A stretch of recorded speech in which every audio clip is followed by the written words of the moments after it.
What History Doesn't Tell You, regarding Lee's surrender at Appomattox, Part 2. On April 9, 1865, the atmosphere is laden with historical significance as two prominent figures prepare to convene in a serene Virginia village. One of them is Robert E. Lee, the esteemed and dignified leader of the Confederate Army of Northern Virginia. He approaches Appomattox Courthouse, his uniform pristine and his ceremonial sword shining at his side, representing honor even in the face of defeat. The other individual is Ulysses S. Grant, the commander of the Union forces, who arrives hours later clad in a coat, muddied from the battlefield, more reminiscent of an ordinary soldier than a general. Within a simple brick residence owned by Wilmer McLean, these two leaders sit opposite one another. They engage in conversation, sign important documents, and exchange a handshake. Outside, soldiers await with bated breath, some in silence, while others shed tears. It appears to be the conclusion of a long struggle. For many generations, this moment has been enshrined as the termination of America's most devastating conflict, the Civil War. However, what if this was not the definitive end? What if the encounter at Appomattox was merely a segment of a larger narrative? Why did Lee capitulate despite his resolute declarations against surrender? Was this meeting orchestrated for its symbolic significance? Did one of Lee's closest generals influence his decision to surrender? Furthermore, why did hostilities persist for an additional 16 months following this pivotal day? Today, we will explore the aspects that history frequently overlooks regarding that significant moment in Appomattox, revealing the untold realities surrounding Lee's surrender and its subsequent implications. Before we proceed, please consider liking and subscribing to our channel to support our community. General Robert E. Lee once famously asserted that he would prefer to endure 1,000 deaths rather than yield to Ulysses S. Grant. For many years, he had epitomized Confederate resistance, recognized as a brilliant strategist who commanded his forces through some of the most renowned battles of the war, including Antietam, Gettysburg, and Chancellorsville. His determination appeared unwavering. However, by early April 1865, the situation had shifted dramatically. Following nearly 10 months of grueling trench warfare surrounding Petersburg and Richmond, Union troops under General Grant finally breached the Confederate defenses on April 2nd at Five Forks. This development compelled Lee to forsake both cities, the very heart of the Confederacy, and retreat westward with his famished and weary army. The retreat proved to be a harrowing ordeal. Upon reaching Amelia Courthouse on April 5th, Lee anticipated finding urgently needed supplies. To his dismay, there were none. His soldiers were starving, disheartened, and relentlessly pursued by Union cavalry led by General Philip Sheridan. On April 6th at Sailor's Creek, nearly a quarter of Lee's forces were either captured or killed in a single catastrophic confrontation. Witnessing this calamity reportedly prompted Lee to exclaim, "My God, has the army been dissolved?" By April 8th, it became evident that escape was impossible. Union forces had obstructed Lee's route at Appomattox Station and seized crucial supplies intended for his troops. Surrounded on all fronts and devoid of reinforcements or viable escape options, Lee faced the momentous decision to confer with Grant regarding terms of surrender. Despite his previous commitment to never capitulate, Lee opted for practicality over pride. He recognized that persisting in combat would only lead to further needless bloodshed and suffering, not only for his soldiers, but also for the civilians throughout the South, who had already endured 4 years of devastation. As Lee grappled with the choice to surrender, one of his most trusted generals played a significant role in influencing his decision. James Longstreet served alongside General Robert E. Lee for a significant portion of the Civil War, distinguished as a pragmatic leader who approached situations with a rational mindset rather than emotional responses. By early April 1865, Longstreet had come to the conclusion that further resistance was pointless. The Army of Northern Virginia found itself outnumbered, outmaneuvered, and depleting its supplies. On April 9th, at Appomattox Station, General John B. Gordon reported that his corps had suffered extensive losses during an engagement with Union cavalry that obstructed their route westward. Faced with the impossibility of breaking through Union lines or receiving reinforcements, Longstreet is said to have advised Lee that surrender was their only remaining option. Nevertheless, not all officers concurred with Longstreet's practical viewpoint. Brigadier General Edward Porter Alexander proposed the idea of disbanding the Army into smaller units to engage in guerrilla warfare against Union forces, a tactic he believed could extend their resistance indefinitely. However, both Longstreet and Lee dismissed this suggestion.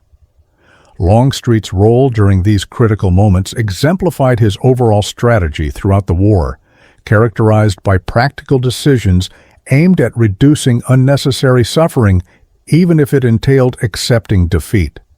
A compelling question that historians have explored is whether Lee's surrender at Appomattox was a staged event, not in the sense of being insincere, but rather as a meticulously planned moment intended for symbolism and reconciliation. It is worth noting that Grant extended remarkably lenient terms to Lee and his troops, allowing Confederate soldiers to return home after surrendering their weapons.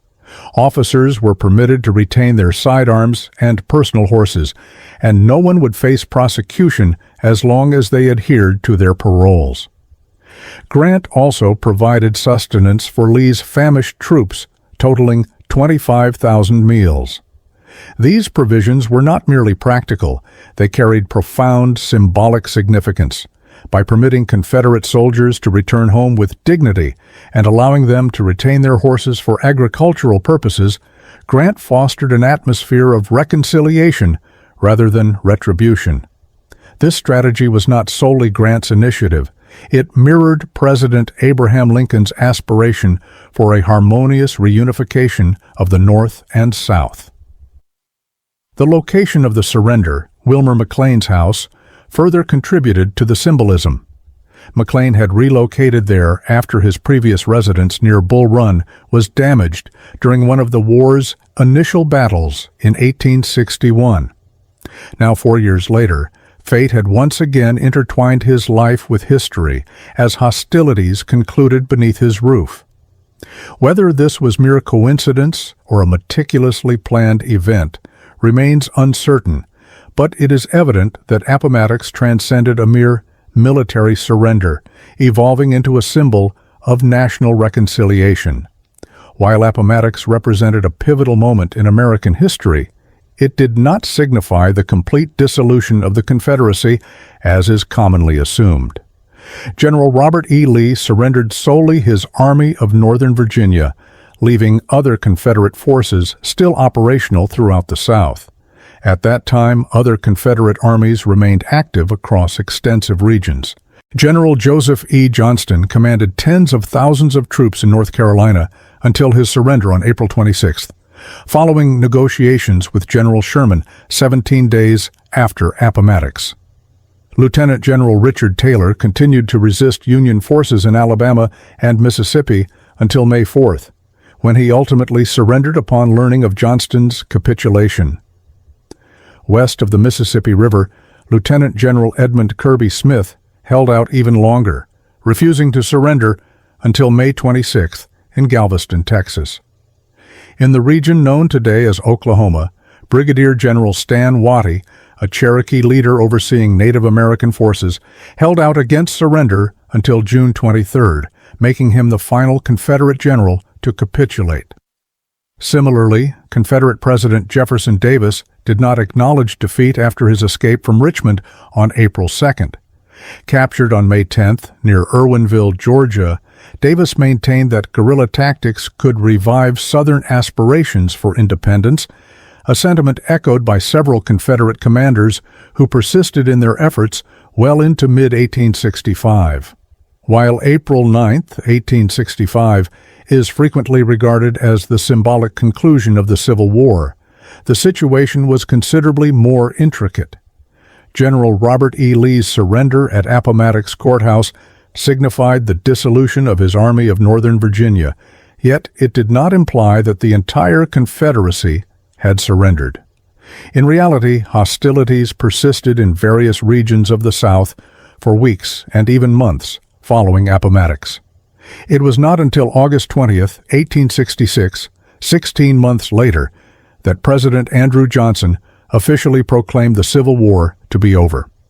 This extended timeline can be attributed to slow communication, fragmented Confederate resistance, ongoing skirmishes, and political delays, all of which underscored the deep divisions that continued to exist in the nation even after Lee's surrender. In 1865, the means of communication across the United States were markedly slow and unreliable by contemporary standards. The news of General Lee's surrender on April 9th took several days, and in some instances weeks, to reach various Confederate commanders dispersed across extensive regions. In the absence of confirmation regarding Lee's surrender or the fall of Richmond, numerous Confederate generals persisted in their efforts, believing that their cause remained viable. The surrender at Appomattox is frequently commemorated as the pivotal moment when hostilities ceased and the nation began its journey toward healing. However, our research reveals that this narrative represents only a portion of the broader context. Lee's surrender did not signify the end of the Confederacy, nor did it usher in immediate peace. Rather, it was a symbolic gesture embodying dignity and the potential for reconciliation. The repercussions of the war would resonate for months, if not years, as the divided nation endeavored to reconstruct itself. Consider the implications had Lee opted for guerrilla warfare instead of capitulation. What if Jefferson Davis had successfully evaded capture and reassembled Confederate forces? Might the conflict have prolonged, or could it have culminated in even greater destruction? These inquiries continue to resonate within this historical narrative. We invite you to reflect on these questions. Was Lee's choice to surrender an act of honor or a foregone conclusion? Was Grant's approach of leniency a strategic move towards reconciliation or a lost chance for accountability? What insights can we glean from a moment that served as both an ending and a new beginning? We welcome your thoughts in the comment section below. Your perspective on this significant chapter in American history is greatly appreciated. Thank you for watching. Please like, share, and subscribe to our YouTube channel for more engaging historical content.